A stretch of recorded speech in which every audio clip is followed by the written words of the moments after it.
Hello and welcome to Paige's Lessons. Today is going to be a very unique episode.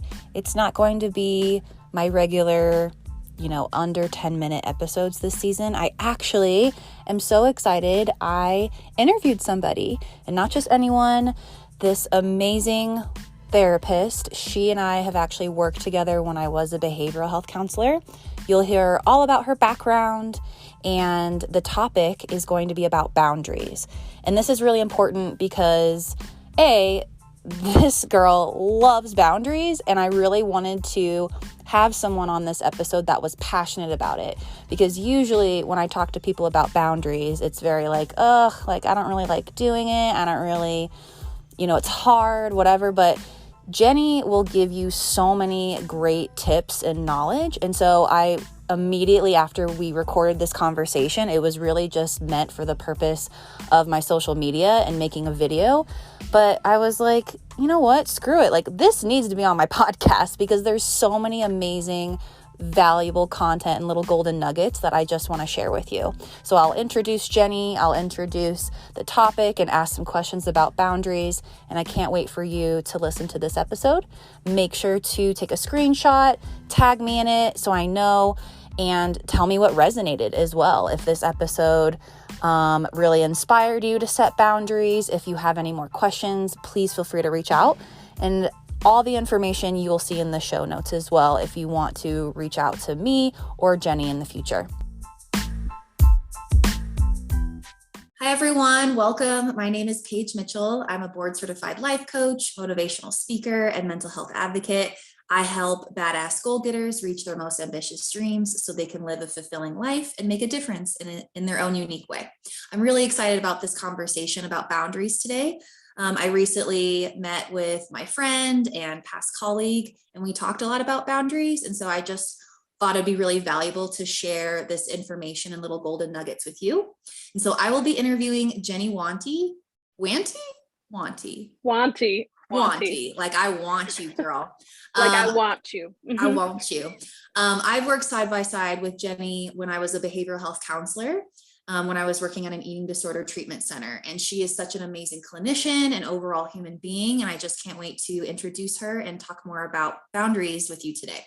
So Jenny has her master's in counseling. She's a licensed therapist based in Colorado, and she works at Somatic Therapy Partners, which is an amazing group.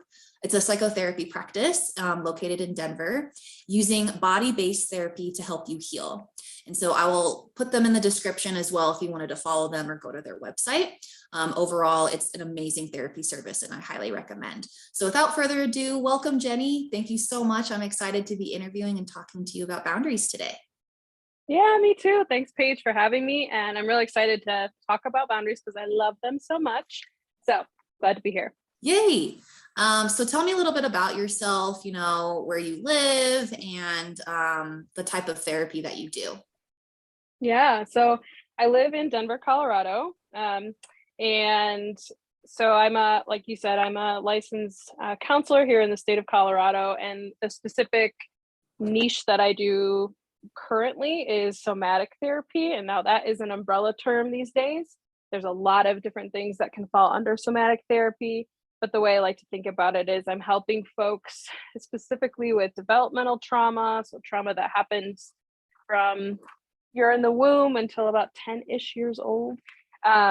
Really just find healing, not just through talking in therapy, but helping the body heal from those wounds. Because what we know about trauma is it happens at the body level. So we can't leave it out of the therapeutic space. We actually have to make sure it's front and center. That's so beautiful. And maybe it's mainstream now in 2022, but I've never heard of that in my life.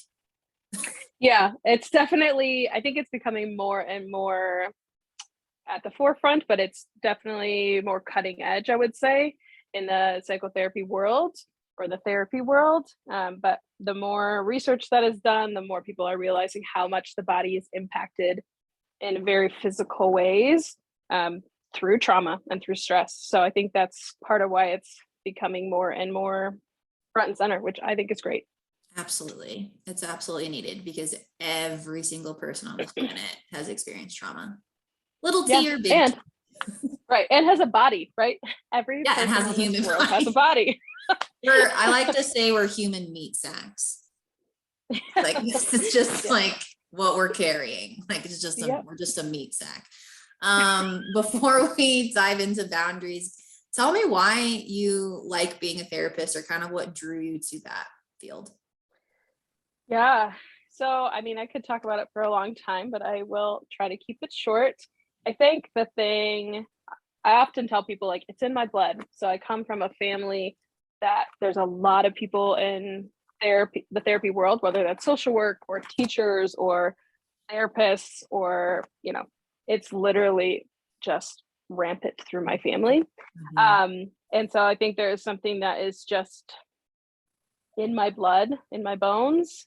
And at one point in my life, I was like, I'm not going to do that. I'm going to do something different. And then realized, no, I actually really love this. And I think it's something that I'm good at, and something that I've only grown more and more in, and feel more and more confident in doing this type of work. So I think the thing that drew me as I got older was the more that I learned about therapy, and the more especially that I learned about the body, the more things that I naturally thought to be true but didn't have science or data behind got confirmed. And so I think the thing that I just love the most is that in working with folks, I get to witness people in really hard moments in their life, but I also get to be with them and reflect to them their own growth and how they've shifted and changed, and now they're empowered. And like, for some folks, it's even that they love themselves, and that's awesome. It's a journey that I just always feel really privileged and to be with people in, and it really makes me come alive. So I love that. Yeah. That's beautiful. You are witnessing their entire transformation, and we don't know. I mean, obviously, like, life still goes even when you're not in therapy anymore. But you get to witness from one specific state of being to then who knows how the outcome will be, but you see growth no matter what and reflect that back to them. That must be really rewarding. Yeah, it's super fun. And just being able to create really, I call them like good attachment, or like attunement with folks who haven't had that before. And being able to be that person for some people is like the coolest thing. So awesome. I wouldn't change it for anything. Oh, good. So you said you love boundaries. For folks watching, what the hell is a boundary, and why is it important? Yeah. So the way that I like to think about boundaries is it's the behaviors that others can expect from me, and also the behaviors that I'm willing to accept from other people. So it's not just how I want to be treated, but it's also how people can expect that I'm going to show up in the world.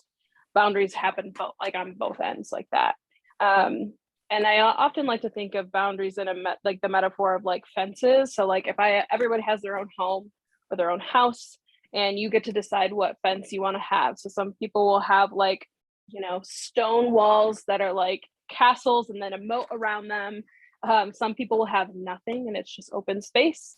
Some people have picket fences. Some people have chain link fences, barbed wire, all sorts of things. But it's true. And often, like, rightfully so, right? Everyone, I think, has boundaries for different reasons. But yeah, so I just think of that as what I'm portraying to the world, as well as like what I'm allowing the world or people to bring to me. So that's how I think about boundaries in general. Why they're important is I think it's important for people to know how to treat me and how I'm going to show up. I want people to know that, because it not only is it's very protective of my own mental health as well as the people around me. It assists people in honestly just feeling like connected to themselves and feeling better about who they are, like self-worth.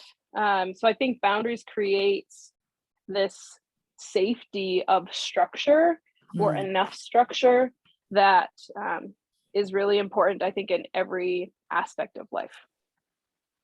So kind of like setting expectations for yourself of like, what am I also willing to accept? And how am I treating other people? How are they treating me? Yeah. Setting Yeah. that stage. And it, exactly. And it occurs, I think, boundaries happen in one-to-one relationships. They happen in family units. They happen at work. They happen in other systems, neighborhoods, all sorts of things. So it's boundaries kind of overlap in a lot of different areas. And I think it just allows us to move and navigate those spaces and relationships with more ease and more safety. The term, I'm trying to we've obviously been in the mental health field over 10 years. Like we know this, like this is very our normal lingo. But if I were someone that has really never like heard of this concept, I guess I'm like thinking boundaries is very concrete. So, but I guess like, how can we help not make it such like a vague thing where it's like boundary is like a crossing and like personal space, but like, it's also still like boundaries can still be within your own brain too, if that makes sense. I guess totally. I'm trying to like, how can we help people understand it's not just like, it is behaviors, but there's also some like emotional boundaries as well. Could you talk more about that? Yeah. So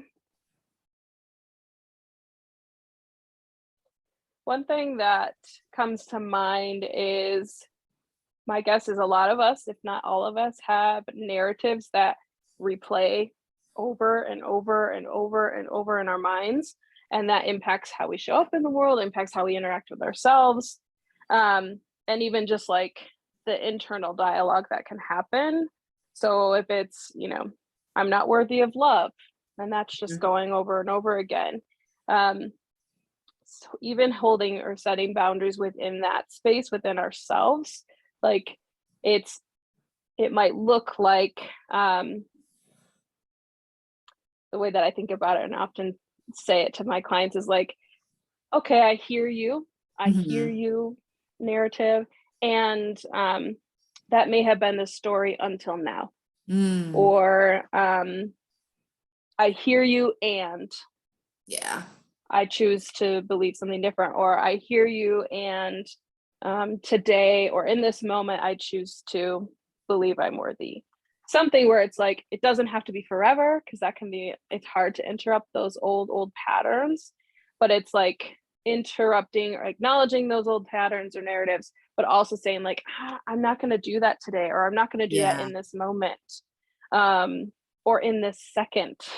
Maybe in the next second I might, but like, what does it mean to even just say like, hold up, like this isn't okay anymore, even within my own internal dialogue. So that would be an example that I think about. Does that that's sense? helpful. No, it is helpful because it's highlighting the importance of mindset with boundaries too. It's not just, I'll just do this thing differently that I've never done before because I have a pattern of having people walk all over me or whatever. But it is this conversation with yourself. It's this mindset. It's this reframe. We got to work up here before we even implement the boundary and really have that understanding of like expectations. What do I even want? What do I want from other people? How do I want to show up? And then what's the beliefs of showing up in this way?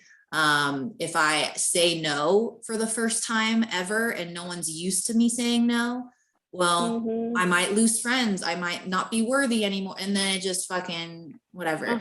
So, which leads me to my next question. Why are boundaries so difficult to implement? And, in my experience, just when, I don't know why, but it's like, I feel like with strangers, I'm definitely making a random stereotype and assumption. But I feel like for me with strangers, I have no problem of being like, back the fuck up. I don't know who you are. You don't know me. Like, I'm like stronger in my boundary setting because I don't know who the hell this is. And so there's no like affect, like there's just nothing. But when it's setting a boundary for like a loved one or someone that's like even toxic in a relationship, or people pleasing tendencies for me come up. So it's actually like harder to set that boundaries. So can we talk about why for some people it's so hard to implement a boundary? Yeah. So I think you're hitting on something that's really important, that it will almost always be harder to implement boundaries with people that we love. When you don't know somebody, or it's a stranger, right? They don't know what to expect from you yet. And you don't know how they're going to interact with you. And so it's really easy, it's easier to say like, nope, I don't like that. Or I don't have time to talk today. Maybe we can talk tomorrow, whatever the boundary is with somebody, because you're starting to teach them what to expect from you versus from the get-go. Yes, from the get-go, versus somebody who you've been in relationship with for 20 plus years, or it's your parents or a sibling. They know you in a certain way. They've interacted with you in a certain way based on those patterns that we were talking about, like that are kind of running in your mind. And so to shift that narrative within ourselves is one thing, but to do that with somebody who already has 20 plus years of you acting in a certain way, it's really hard for them to, not always, but often it's really challenging for them to accept that it could be different. Because if you are setting new boundaries with somebody you love, that means they also have to do something different. So it's them challenging their own beliefs. And some people don't want to do that. How dare like, I didn't you? sign up for this. Yeah. I didn't sign up for this. Like, that's on you. And so I think that's where a lot of that pushback can come from. And I trust that like loved ones are not doing that from a place of like hate or, wanting to push away. I think it's more that, hey, this is the function of this relationship or the function of this family. And the moment somebody says, hey, I'm doing it differently, that means the whole system has to shift. And unconsciously, I think folks like really want people to get pulled back in because that's comfortable. Yeah. So I think that's a big component when it has to do with people that we know and love, or just people that we're really familiar or comfortable with. Yeah. And I think the other things that can get in the way, I think about like fear, shame, and discomfort. So I think there's a lot of times there's a fear of what might happen if I choose to set a boundary. Especially, I'm going to kind of focus more on people that we know and love, because again, if there is this pattern way of being in this relationship, the reality is like, I don't know how this person will respond. They might be like, you know what, if you're going to be this way, then I don't want to be friends with you anymore, or I can't communicate, or, there is a risk, a higher risk, right? So I think fear gets in the way. People don't know, fear of the unknown. Yeah. And then I think shame can come into it too, of like, well, I should have never allowed this in the first place. So maybe because I shouldn't have done that, I deserve it now. I deserve to be treated this way because I should have known earlier. And since I didn't, then I guess I'm just, I'm going to have to live this way for the rest of my life. So many stories. Yeah. So yeah, I think shame gets in the way there, again, rightfully so. And then I think it's setting new boundaries or shifting how you show up in a relationship. It's uncomfortable at first. It's really uncomfortable. And I think as human beings, we want to be comfortable. And even if it's unhealthy or toxic, there's something familiar and comfortable about, I know what to expect in this and I know what to do. And so that feels better in some ways, or more comfortable than doing something new and not having any idea about what might happen next. Totally. And for people that like the need to be in control or whatever, this is like, holy shit, what am I going to expect? So I'm not even going to do it. Right. I'm going to stay in my bubble, be miserable.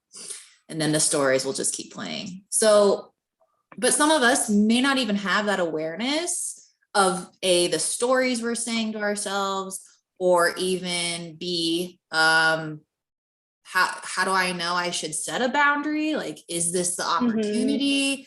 So tell me more about how would one start to build their awareness of boundaries, and especially how would they know if maybe they're being violated or what to do about it when their boundaries are crossed? Yeah.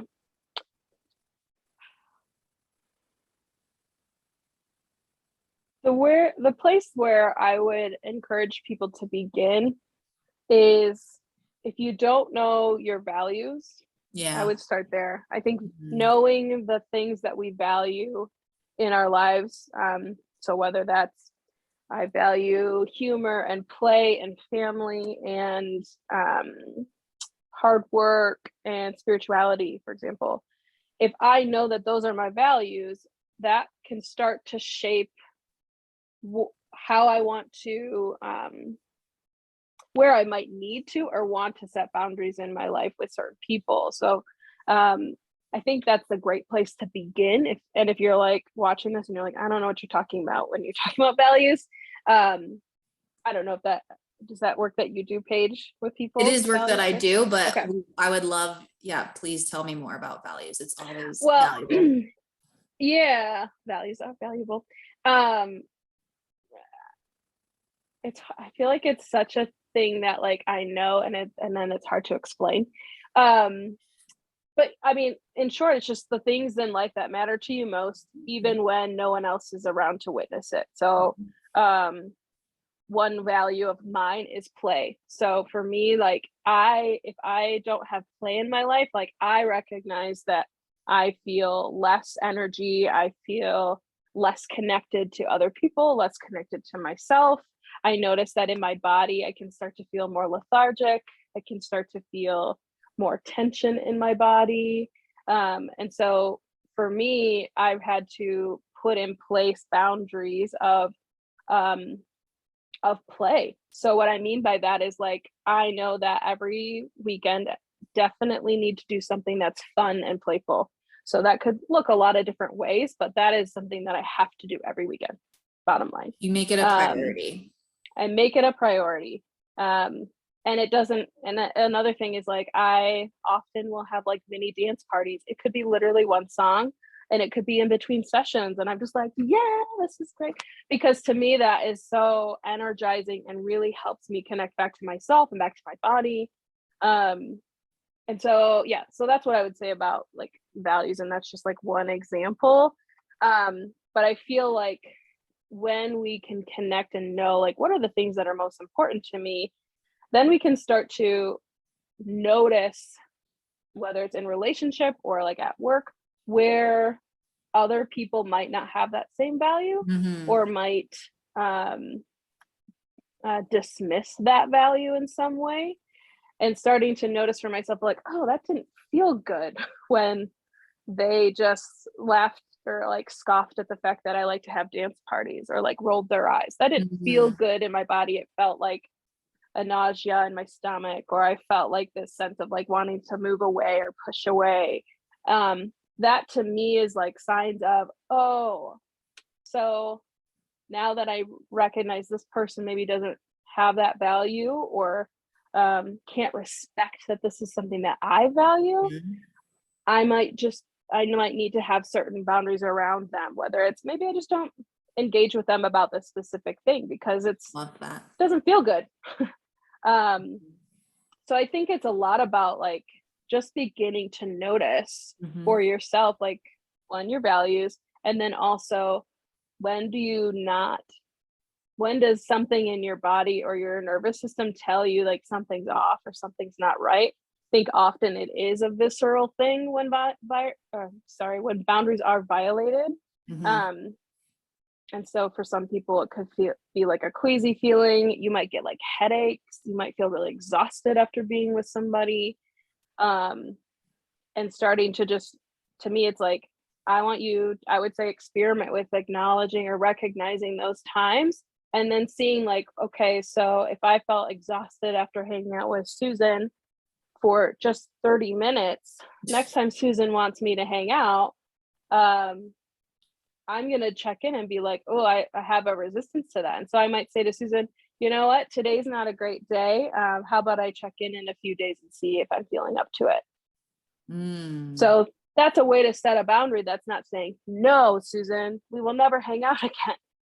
Right? It doesn't We'll have come to back be, to it. yeah.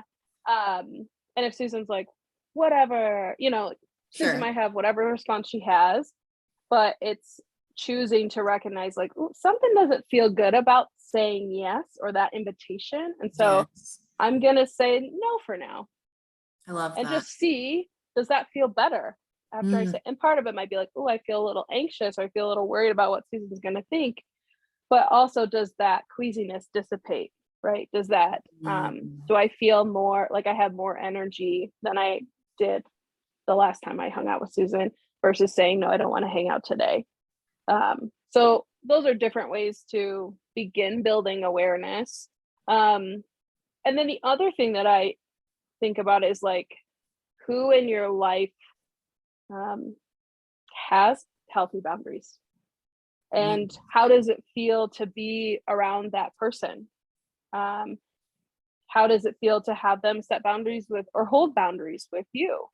And because I think sometimes it's a lot easier to focus on what doesn't feel good, but I also think it's equally as important to notice like what does feel good about when somebody sets and holds a boundary with me. So for example, I love when somebody I don't love when people tell me no necessarily, but I love that, and I respect when I hear a no or a not this week. I might be disappointed because I wanted to spend time with somebody, for example, but to me that's them. Yeah, that's them communicating like, I'm gonna take care of me, so like I don't have to. So there's freedom in that, at least for me. It's like, oh great, you know you and you're taking that for yourself, lovely. And so the next time I can then trust their yes means yes, because I trust that they're gonna say no when they need to say no. That was so much great, so much good. So great, so good. Like you walked through so many parts of that. And I love that you also shared that example of play. So it sounds like start with values, start questioning what's important to you. And then as you're kind of walking through that, it's like a constant check-in, like ask yourself, check in with your body, try it out, check in again, ask yourself, try a thing, check in again. It seems to just keep going back to yourself and testing the waters. And really kind of what I tell my clients for anything that they're trying new, whether incorporating a new habit, is be a scientist. Completely just be an observer. Don't be a judge of like good and bad. It's just, I'm observing and just noticing what this feels like, what this is. Then I take inspired action. And you said earlier about I choose to. That's also very important in my work, is remembering that empowerment. We all have a choice, even though it doesn't feel like it. What do you mean I'm choosing to be depressed? It's like, well, I mean, yes and no, but anyways, it's what you do with that. What we know this now what? So, and you were also walking us through as just a somatic therapist, you were naming a lot of body cues of when do we know. It sounded like cues and responses.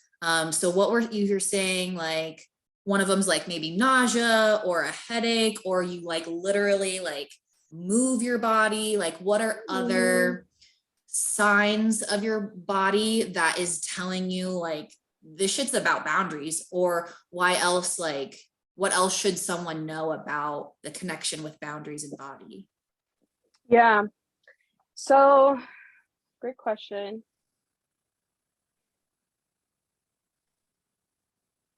I think that so like in the culture that we're in, and I get every culture is different. And so just speaking from like the United States, living in Colorado, but I've lived in the Midwest. I've lived on the West Coast before, and it felt similar of we're actually taught to just ignore our body. Like, oh, you have a headache, or oh, you feel tired. Well, we're going to work anyway. Yeah. Or, oh, it's different now with COVID, but I would say like, even if you're like sick, the expectation is like, oh, you just have a cold, you should be at work. Versus like, what does it mean to actually listen to the cue of our body of like, oh, I feel like I'm tired and I need to like lay down, but like I choose not to lay down anyway, or I choose to do something opposite. Or even like, if I was sitting here like this the whole time and I'm like, man, my back hurts, but I'm just going to keep sitting like this, versus like, oh, I could just like sit back and relax. Yes. That feels awesome. So I feel like when it comes to boundaries, our bodies alert us to what doesn't feel good or what feels like a threat. So I think boundaries violations often feel like threatening, because there is in some ways. Now, some are more like maybe very like, what's the word I'm looking for? Like it's a spectrum of threatening. And some are like really severely threatening, but others it's more like, emotional or intellectual or whatever. Anyway, it's threatening. And so what happens in our bodies when they're threatened is our bodies have survival responses. And so that can look a lot of different ways for everybody, but I would say like looking for tension in your body, like, and typically people hold tension in certain areas of their body. So some people will hold it in their shoulders, some people hold it in their gut. So they'll have a lot of like stomach pain or hurt or, tension or tightness, cramping. Some people will hold it in like their glutes or their legs. Some people hold it in like their back. So some people hold it in their head. And so that's where the headaches come in. So being curious about your tension. Yeah, like I mentioned, like headaches, things that are like when I'm stressed out, right? If I'm overly stressed, those are other cues to look for, because I think boundary violations impact like the stress level, because they really do. There's such a wide range of what it could look like. It's hard to like pin down things, but I would say for somebody who is new to this, they're like, oh my gosh, what do you mean my body gives me cues? I would say look for tension, specifically. And even if you notice yourself like wanting to move away, or I had somebody recently talk about, they were, in a meeting or something, and they noticed themselves like leaning away from a certain coworker. Wow. And I was like, oh, well, what would happen if you, instead of like made yourself sit up and sit close to this person, what if instead you actually just shifted your body to move where it wanted to be? And what happened then? Did my body still lean this way, or is my body now able to be like, oh yeah, that feels better to have more space or distance? So it's these little like experiments of like you said, like being a scientist and being curious versus judgmental about like, what is my body telling me? And like, what happens if I like listen to it? Does it feel better? Does it feel weird? Does it feel like the same? I don't know the answer to those, only you will.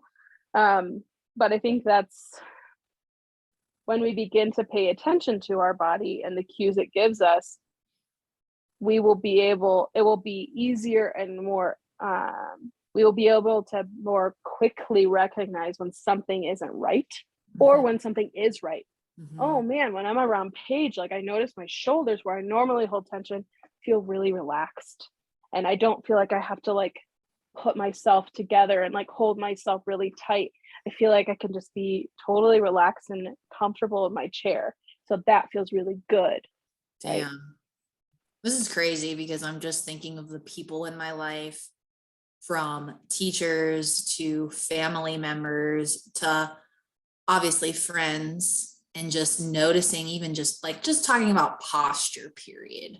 Like, yeah. I could just talk about posture and how like just the presence of like what is even your body language around these actual people, and what is that telling you? And I know for me, with some like professionals, when I was in the workspace, that I really like admired and thought like, I was like, this person's, I have a lot of respect for this individual.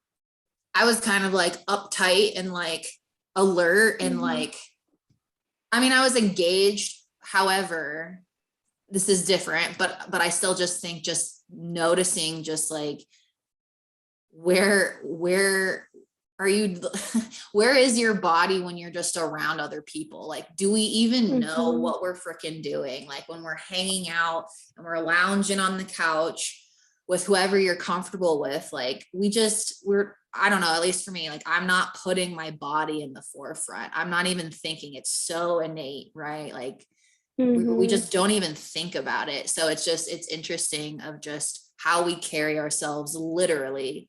And going back to boundaries earlier, what you said of this is actually how we're showing up physically and mentally, how we're showing up in these relationships. Yeah, absolutely. And I think it's like what I would tell folks, because I think some folks will hear this and be like, oh my God, so I pay attention to my body all the time. Not all the time. That's too much. But it's more just like the next time you're with somebody who you are like really enjoying yourself and you notice like, oh my gosh, I haven't laughed this hard in forever. Tap in and be like, what am I noticing? Oh man, I'm like lounging back and I haven't done this in like, I don't know, months.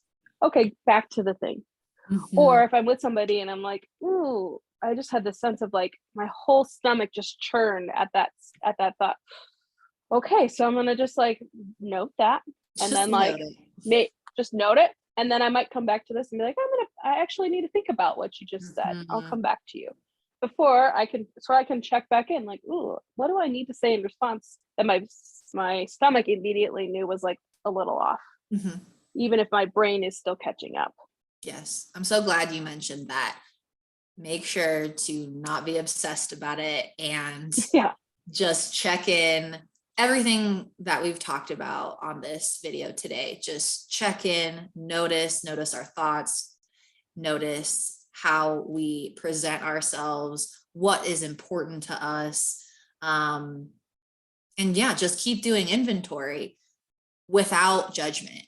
More just, these are just facts. This is just what it is. And then assess later, what do I want to do with it? And a great place to process that is with a therapist or a coach or someone or a friend, someone you trust, a mentor. You can process that also with others too. You don't feel like you have to keep this alone. Right. Absolutely. Nor should we. I think that, I think it's community and connection with people, and especially what I say is like co-regulating relationships where I feel like my nervous system can totally settle and my body feels relaxed and I feel at ease, even if I'm still like alert to the conversation. Those are the relationships that are utmost important to be able to process these things. So that you're not alone. And I don't think none of us are meant to just like figure things out on our own. We do that in relationship with other people. Yes. Beautiful. Well, is there any lasting thoughts about boundaries? Anything else we haven't touched before we wrap up? I mean, I'm sure there's things we didn't touch on, but for now, I'm like, I think that that's a great start. And I just feel like give them a try. Boundaries are great. And I think too, like one last thing I might say is like, the goal isn't to like go from no boundaries to like all of the boundaries. It's something in between. Having all the boundaries in the world or having none at all. Neither of those is healthy. It's something in between of like what's best for me. And it takes trial and error, honestly. So giving yourself that space and time to ideally without your own judgment, be curious about these things, try some new things, see what works, see what doesn't. And think of it as like experiment or play, as I like to think about it. Gives it a little less pressure. Beautiful. Amazing. Well, thank you so much, Jenny. This has been packed with value. I'm so grateful you shared your wisdom.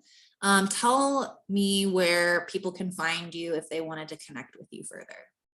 Yeah. So one way to find us is just through the website, somatictherapypartners.com. And there you can find there's 3 clinicians that you can work with, myself being one of them. We have our bios and everything, so you can kind of read and see what might be a good fit for you. You can also I think you'll have the link to our Instagram page. We also have a Facebook page. I think our Instagram page is Somatic in Denver. And then our Facebook page is Somatic Therapy Partners. But you'll be able to have links to those. And yeah, come check us out. We're here for you. We care about you. We care about your nervous system and your body. And so if you're wondering how to continue this work, come and find us. We're here for you. I love that. Thank you so much. And for those watching, if this was helpful or informative for you, I would love to connect with you as well. My website will be also in the description, www.paigemitchell.coach. And you can book a free consultation. We can just hop on a call and see where you are and see what's a good fit and what's aligned. Thank you so much, Jenny. I wish you the best weekend. It's Friday, I hope you have a good rest of your day, and thank you so much. Yeah, thanks so much, Paige. It's been fun. If this podcast truly resonates with you, take a screenshot of the episode and share it on your social media story. Tag me on Instagram or Facebook, and my handle is @paigemitchell.coach. I'm so excited to see what you shared and connect with you. Thank you so much for listening, and until next time, take care.